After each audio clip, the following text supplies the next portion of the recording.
Ape ko sagun daram tinya video re ᱤᱧ ᱪᱷᱳᱴᱳᱞᱟᱞ ᱜᱚᱢᱠᱮ ᱟᱨ ᱟᱯᱮ ᱯᱮ ᱧᱮᱞᱟ ᱪᱷᱳᱴᱳᱞᱟᱞ ᱜᱚᱢᱠᱮ ᱤᱭᱩᱴᱩᱵᱽ ᱪᱮᱱᱮᱞ᱾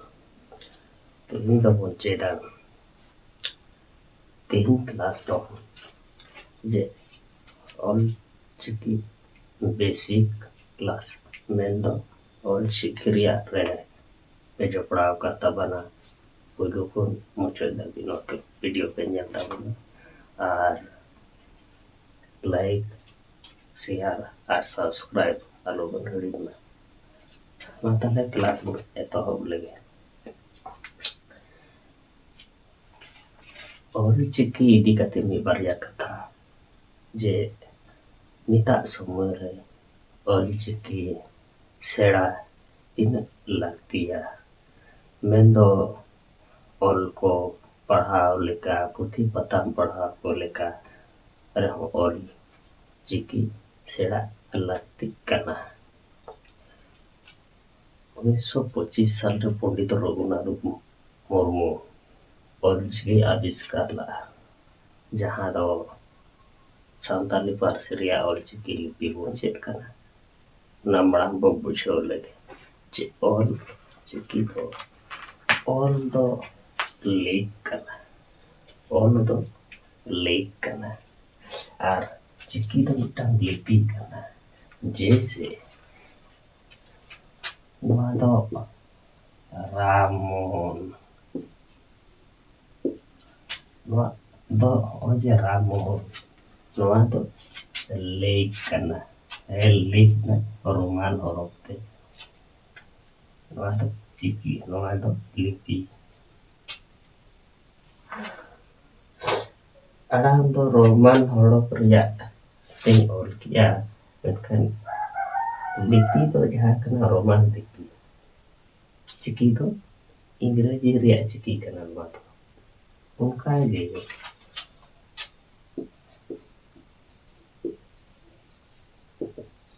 नवा दो नवा ओजे लेख ओजे ऑल के दो ओजे ऑल लेना नवा दो हुका बांग्ला मेनखान चिकी दो बांग्ला चिकी कना ठीक है उनका गे माने ऑल तो नौका बुझो मा जे मुचा ते बाबर रोड कते मेकिन बान जापी कते जहां के मोनेर भाव पे प्रकाशा ऑल आकार ते उना जे कना ऑल तो आर चिकी ते ना ऑल रिया चिकी दो होगे चिकी दो ठीक है उनका बुझो मा ठीक नौका ये नवा बताओ नहीं हेलो नोडे ऑलचिकी जहां तीन नोडे ओला कना नेले तबना नवा दो जतो ते मेसा कते 30 गोटांग मेना आर रहा अड़ांग आर किचे अड़ांग मेसा कते आर मोड़े गोटांग दो जापा चिकी तो नवा को इदी कते के बो गालमरा थी नवा दो रहा अड़ांग कना नवा दो ओ कना अन मारांग अक्षर ते जहां दो छपा ऑल रिया नवा दो ओ कना अना दो ऑल रिया अदो छोटो हाते ओ जहां तो इंग्रजी भाषा भाषी करे बोल इंग्रजी करे बोल नेला जे इंग्रजी रिया छपा ऑल आर मिद दो जहां को तीतिया ऑल को मेना ठीक उनका के संताली रे मिटांग दो छपा ऑल जहां दो बड़ो हातेर बोल मेना मारा को करते ऑल को ना दो छपा ऑल आर जहां ते तो उसरा तीते ऑल रिया ओना दो उसरा ऑल बोल मेता नवा दो आ कना अदा छपा रिया मारा करते आ उनका नदे छोटो तेरते ना उसरा ऑल रिया का बांग्ला से हिंदी और एटा भाषा रिया रसोई और दीर्घ रिया मात्रा जहां मेना ओंडे तो संताली तो ओका दो बानार रसोई और दीर्घ रिया गे मिटे रस इकार गे कामिया नोडे तो संताली रे तो ओनका मात्रा को दो बनुआ ᱚᱱᱠᱟᱜᱮ ᱨᱚᱥᱩ ᱟᱨ ᱫᱤᱨᱜᱷᱚ ᱨᱮᱭᱟᱜ ᱦᱚᱸ ᱨᱚᱥᱩ ᱟᱨ ᱫᱤᱨᱜᱷᱚ ᱨᱮᱭᱟᱜ ᱦᱚᱸ ᱢᱤᱫᱴᱟᱝ ᱜᱮ ᱩ ᱢᱮᱱᱟᱜᱼᱟ᱾ ᱚᱱᱠᱟᱜᱮ ᱱᱚᱣᱟ ᱨᱮᱫᱚ ᱦᱚᱸ ᱚᱱᱠᱟᱜᱮ ᱱᱚᱣᱟ ᱫᱚ ᱳ᱾ ᱟᱫᱚ ᱚᱸᱰᱮ ᱱᱚᱣᱟ ᱵᱩᱡᱷᱟᱹᱣ ᱢᱮᱱᱟᱜᱼᱟ ᱡᱮ ᱨᱟᱦᱟ ᱟᱲᱟᱝ ᱱᱚᱣᱟ ᱨᱮᱫᱚ ᱨᱟᱦᱟ ᱠᱚ ᱡᱮᱢᱚᱱ ᱚ, ᱟ, ᱤ, ᱩ, ᱮ, ᱳ ᱱᱚᱣᱟ ᱠᱚᱫᱚ ᱨᱟᱦᱟᱜ ᱠᱟᱱᱟ, ᱟᱲᱟᱝᱚᱜ ᱥᱚᱢᱚᱭ ᱨᱟᱦᱟᱜ ᱠᱟᱱᱟ, ᱚᱱᱟᱛᱮ ᱱᱚᱣᱟ ᱫᱚ ᱨᱟᱦᱟ ᱟᱲᱟᱝ᱾ ᱟᱨ ᱱᱚᱣᱟ ᱫᱚ ᱠᱮᱪᱮᱫ ᱟᱲᱟᱝ᱾ ᱠᱮᱪᱮᱫ ᱟᱲᱟᱝ ᱫᱚ ᱪᱮᱫ? ᱡᱟᱦᱟᱸ ᱟᱲᱟᱝ ᱨᱮᱫᱚ ᱢᱟᱱᱮ ᱡᱟᱦᱟᱸ ᱟᱲᱟᱝ ᱨᱮᱫᱚ ᱨᱟᱦᱟ ᱵᱟᱹᱱᱩᱜ ᱟᱱᱟ, ᱢᱟᱱᱮ ᱪᱮᱫ ᱠᱚ ᱢᱮᱱᱟ, ᱨᱟᱦᱟ ᱢᱟᱱᱮ ᱱᱚᱝᱠᱟ ᱵᱩᱡᱷᱟᱹᱣ ᱢᱟ ᱡᱮ ᱠᱮᱪᱮᱫ ᱟᱲᱟᱝ ᱢᱟᱱᱮ ᱫᱚ ᱵᱩᱡᱷᱟᱹᱣ ᱡᱮ ᱟᱲᱟᱝ ᱫᱚ ᱵᱟᱹᱱᱩᱜᱼᱟ, ᱨᱟᱦᱟ ᱟᱲᱟᱝ ᱞᱮᱠᱟ ᱨᱟᱦᱟ ᱫᱚ ᱵᱟᱹᱱᱩᱜᱼᱟ᱾ ᱚᱱᱟ ᱫᱚ ᱨᱟᱦᱟ ᱢᱟᱱᱮ ᱱᱚᱣᱟ ᱟᱲᱟᱝ ᱞᱟᱜᱟᱣ ᱢᱮᱥᱟ ᱠᱟᱛᱮ ᱱᱚᱣᱟ ᱫᱚ ᱟᱲᱟᱝᱚᱜᱼᱟ᱾ ᱢᱮᱱᱠᱷᱟᱱ ᱱᱚᱜᱼᱚᱭ ᱡᱮ ᱡᱮᱢᱚᱱ ᱚ, ᱟᱥᱚᱞᱨᱮ ᱱᱚᱣᱟ ᱫᱚ ᱱᱚᱣᱟ ᱛ ᱫᱚ ᱟᱫᱷᱟᱱ ᱛᱚ ᱠᱟᱱᱟ, ᱛᱚ ᱠᱟᱱᱟ, ᱢᱟᱱᱮ ᱱᱚᱣᱟ ᱫᱚ ᱛᱚ ᱜᱮ ᱢᱮᱱᱠᱷᱟᱱ ᱫᱚ ᱟᱫᱷᱟᱱ ᱛᱚ ᱠᱟᱱᱟ᱾ ᱡᱮᱭᱥᱮ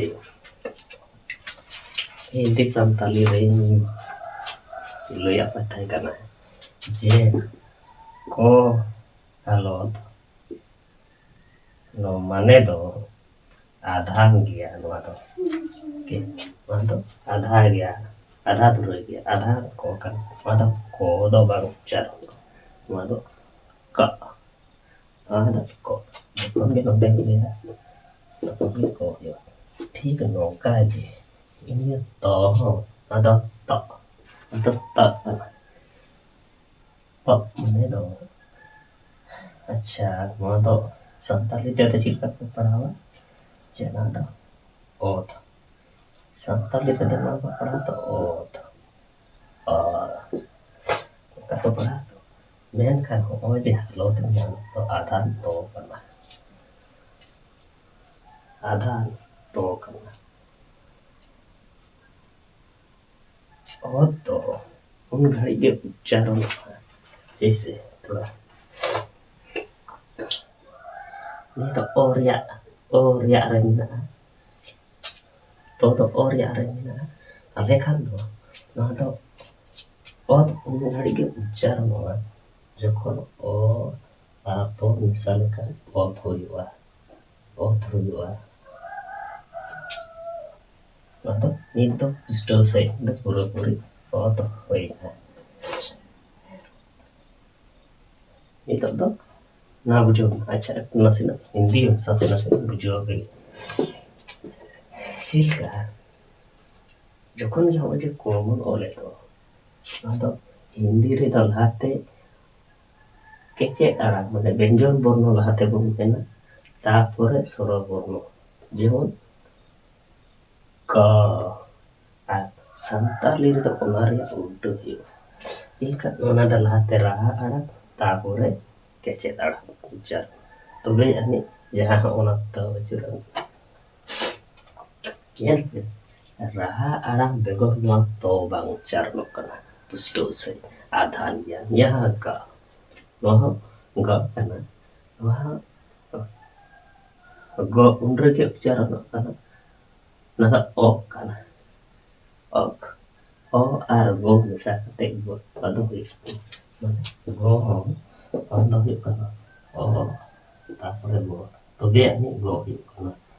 ᱚᱜ ᱫᱚ ᱦᱩᱭᱩᱜ ᱠᱟᱱᱟ ᱚᱝ, ᱚ ᱨᱮᱭᱟᱜ ᱨᱮ ᱢᱮᱱᱟᱜᱼᱟ ᱱᱚᱣᱟ ᱦᱚᱸ ᱚ, ᱴᱷᱤᱠ ᱜᱮᱭᱟ ᱚᱱᱠᱟᱜᱮ ᱚᱞ ᱤᱭᱟᱹ ᱚ ᱨᱮᱭᱟᱜ ᱛᱚ ᱚᱞ ᱨᱮ ᱢᱮᱱᱟᱜᱼᱟ, ᱚ ᱨᱮᱭᱟᱜ ᱨᱮ ᱚᱞ ᱢᱮᱱᱟᱜᱼᱟ᱾ ᱛᱚ ᱩᱪᱪᱟᱨᱚᱱ ᱤᱧᱟᱹᱜ ᱢᱮᱱ ᱟᱯᱮ ᱠᱚ ᱵᱩᱡᱷᱟᱹᱣ ᱨᱮᱭᱟᱜ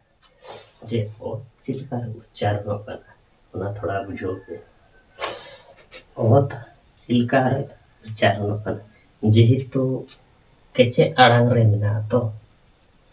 वा तो दो माने ओ दो केचे आड़ांग रे मेना ठीक है तो केचे आड़ांग उन समय पुष्टु सही आड़ांग हुआ जखन राहा आड़ांग आते उच्चारण हुआ बुझो ना केचे आड़ांग उन समय पुष्टु सही आड़ांग हुआ जखन राहा आड़ांग आते उच्चारण हुआ मेन तो चिल्का ओ तरह कथा के मोड़ांग बन गलमराले ना ओ ना दा अत नवा तो पढ़ाबन चिल्का नवा तो ओद हालो दो लगा ओद मेनखान नवा तो आधान तो कना नित जहां नोडे मिना नित दा आधान तो कना एकला रे नित मिना अदा आधान तो लेका मिना तो ना तो तो तो ना तो ची उच्चारण तो todo to to to nwa to to अच्छा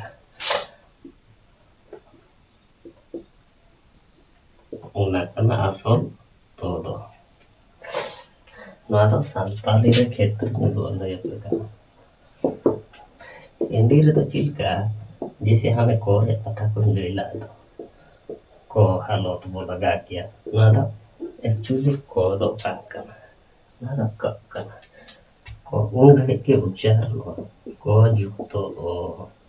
लगा तो को नहीं को ताकि खो जो पन ओला लगा हुआ हो यार तो कौन तो asal उन्होंने लगे हुए को itu nyel mah santali re somoy do raha aड़ांग मड़ांग ते ina tayam kecet aड़ांग un घड़ी ge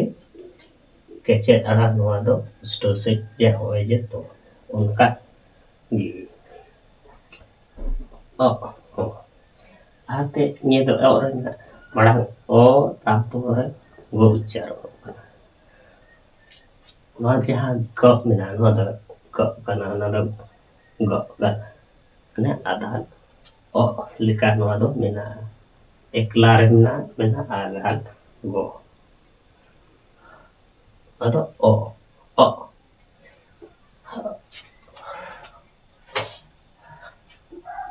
अच्छी गो nada ojar nada adhan ok nada adha gya nada kecet gya pusto sai ungari ucharan ono kate nada onage pusto kage ore omna ang noa hon kage ono o ar chikomena जखन के बाद उच्चर हुआ ठीक है जखन एकला रहते हैं तब तो उन आगे को ना उनका आगे और सकते हैं और हुए ना तो एकला जखन ते ना तो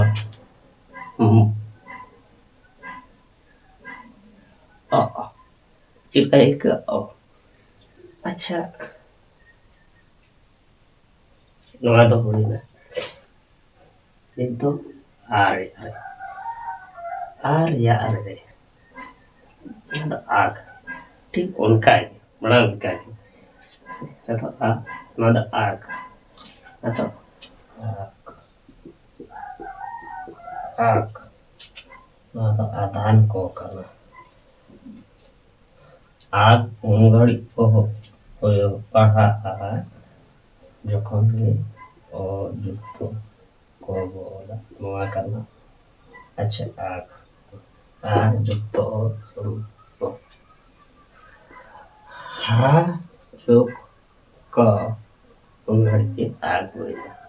ठीक है आग आ रहे हैं आज आज ᱟᱫᱚ ᱟᱫᱷᱟᱱ ᱡᱚ ᱠᱟᱱᱟ ᱱᱚᱣᱟ ᱫᱚ ᱟᱫᱷᱟᱱ ᱡᱚ ᱠᱟᱱᱟ ᱱᱚᱣᱟ ᱦᱚᱸ ᱚᱱᱠᱟᱜᱮ ᱡᱩᱠᱛᱚ ᱡᱚ ᱱᱚᱣᱟ ᱫᱚ आज ठीकᱚᱱᱠᱟᱜᱮ आम नोआ तो आम एकला रे मेना नोआ हो नोआ तो आम नोआ तो आम ठीक है तो आम लगा आम लगा औ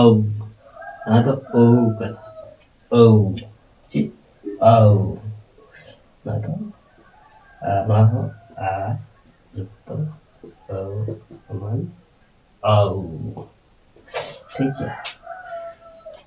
एरिया रे स्वरबर्ण संताली रे दो चाहे छोटो ई और मारांग ई हो मैंने उ और दीर्घ ई और रसोई एरिया दो मिटांगे ई कना संताली रे दो onka ge no do is ado ona jana is no do ho adhar gya no adhar gya is un gadi re huwa I ju to ona kana is onka ge I re mina I ado ho kana ada I ile ado I no I ju to ado ho ठीक है ada in ada in no in justo sama in उनका di ir ir na justo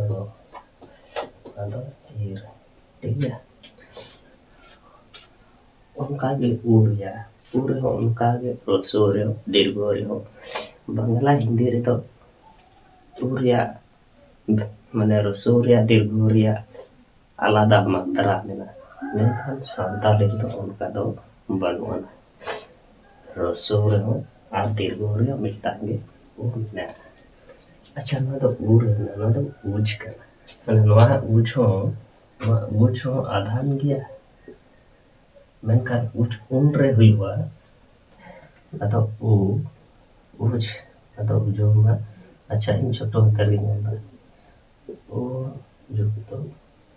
ओनागे उज हो the उज का मतलब उज का चार पर उज द उज तो बाहु चार कना द उज atau ओ उज उनका के उद हमारे तो juga pokoknya ud nah bodoh ter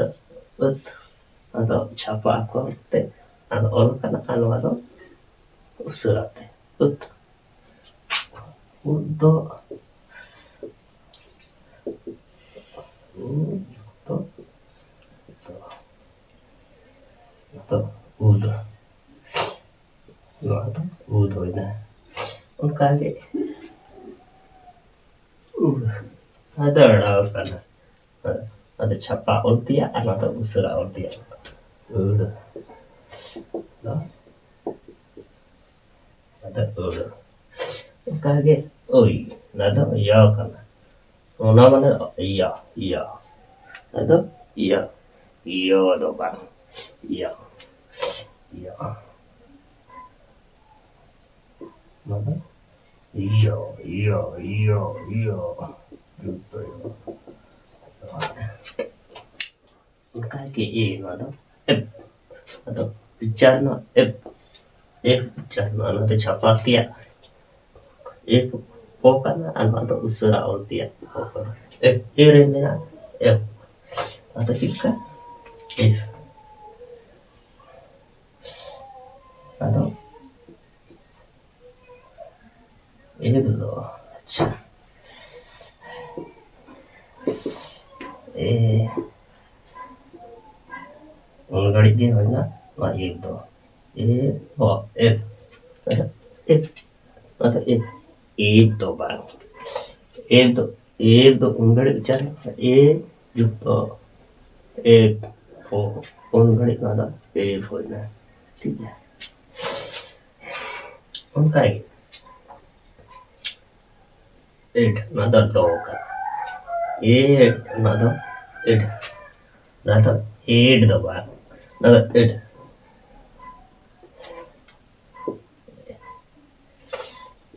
another eight the ona tobe ani ona eight hoina e jukto debe eight उनका भी नंबर एन मतलब इन चिल्का चलना तो चिल्का बन पड़ा एन एन एन तो उनका गया ठीक है तो नहीं था एन भी बात नहीं था एन होता है उनका के मतलब एड नदाड़ और या नड़ा नदाड़ा और या ठीक है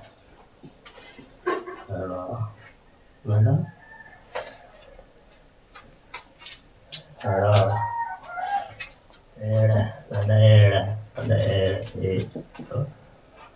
ona ini lain kaki uria atau kan oh ठीक macam kita pun bisa atau cari kan itu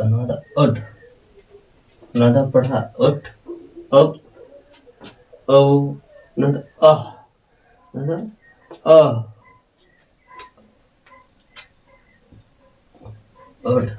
उनका के ना उनका के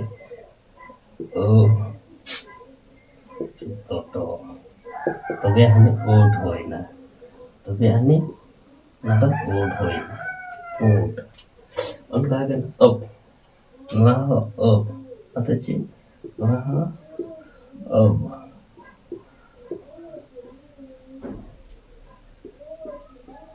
nada उनका के justo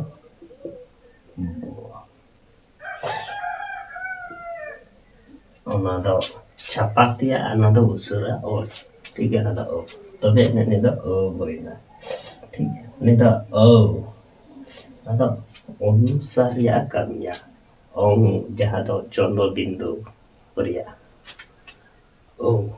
परिया कमिया ठीक है ओम जहाँ तो ओम बा उनका बाप लगा बा नेवना या ओम ठीक है तो ना ओम हो ना हा जुतो तो वे जाने ओम ओना होइला another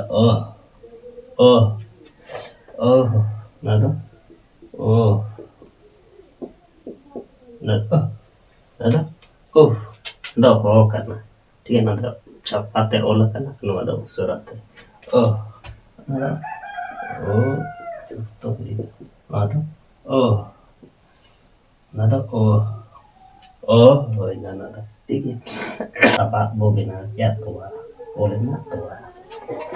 अच्छा उधर उच्चारण उनका तो बार उच्चारण होगा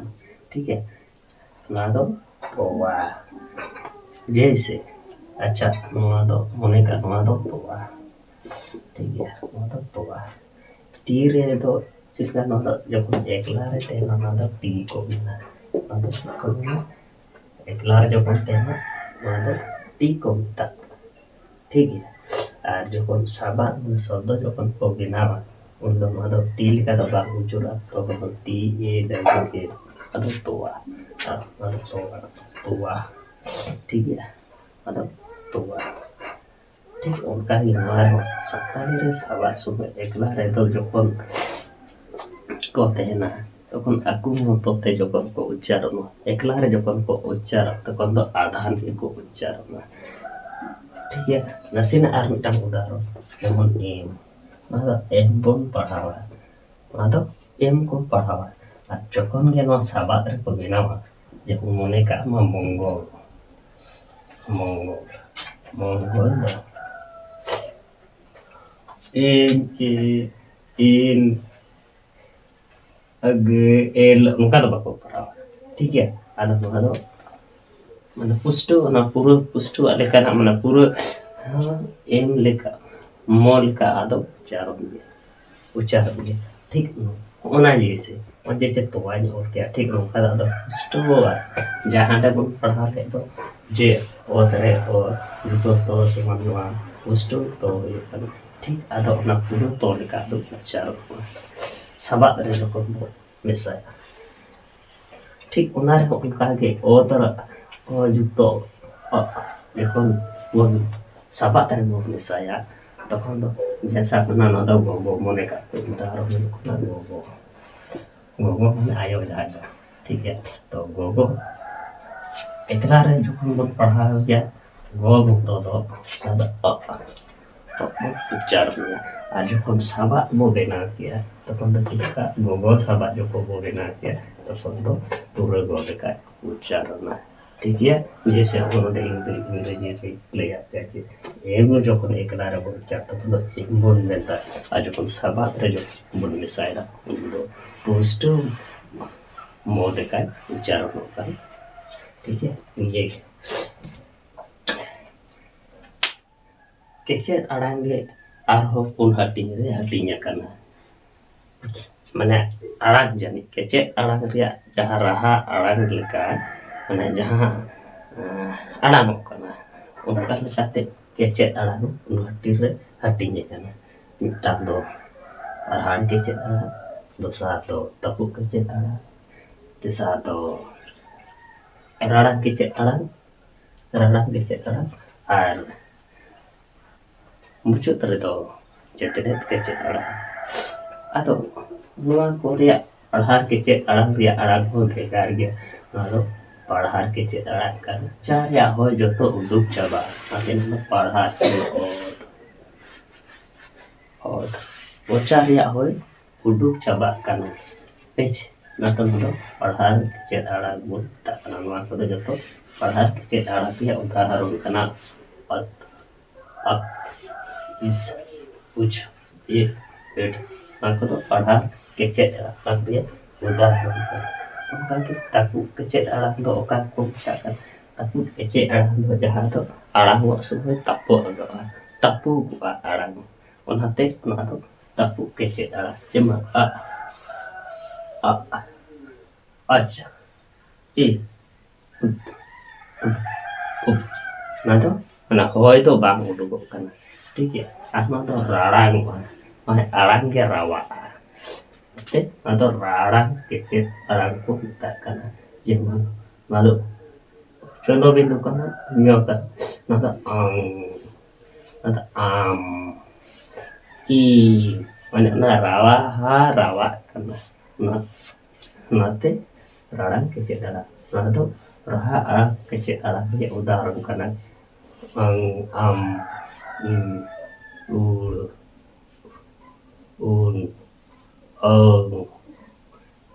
ठीक है जेतरे चेक अड़ा जो ना चिका जहां और को मेना अनुकूल और एटारे जिलेत कते को अड़ा मत जेतलेत के चेक अड़ा आर मिटंग मेना जपा चिकी जहां तो मो टुंडो गले टुंडो रेला फारका आर नो तो मो टुंडो करना माने जहाँ तो चंदो बिंदु बांगला करे को एमा चंदो चांदो कना तो ना तो चांदो अदो मुते चारनो कना मुते चारनो कना चांदो मुई बन पढ़ावा मोड मोड जी ना तो बोल कना अदो मुई रेला जहाँ तो रावा जेमो सेरिंग सुमय को रहाया गिद्र जोखन को रागा मेरम जोखन को रागा माने रहा रावा ना ते तो रेला ᱚᱫᱚ ᱯᱷᱟᱨᱟᱠ ᱢᱟᱱᱮ ᱯᱷᱟᱨᱟᱠ ᱟᱨ ᱢᱤᱫᱴᱟᱝ ᱨᱮᱭᱟᱜ ᱟᱨ ᱢᱤᱫᱴᱟᱝ ᱯᱷᱟᱨᱟᱠ ᱚᱱᱟ ᱯᱷᱟᱨᱠᱟ ᱨᱮᱭᱟᱜ ᱠᱟᱹᱢᱤ ᱟᱨ ᱱᱚᱣᱟ ᱫᱚ ᱦᱚᱫᱟᱭ ᱱᱚᱣᱟ ᱫᱚ ᱛᱚᱯᱟᱜᱟ माने तो पागा तो ठीक है जेमन अच्छा नोआ रे आगे थोड़ा नसे रे रे उदाहरण ना रे ला रे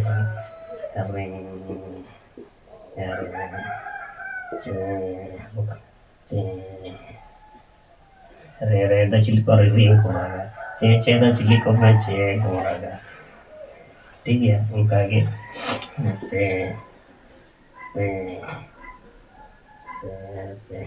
ठीक है हरोल को बजा मतलब फराक में तो sorok patah no फराक या उदाहरण sorok patah kaget karena am jonoka ayo baba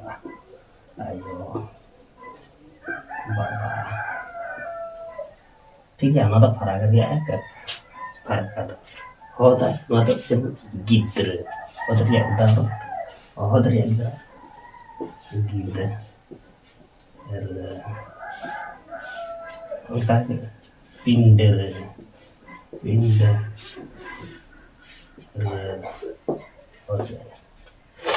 तो तीन क्लास तो नौका है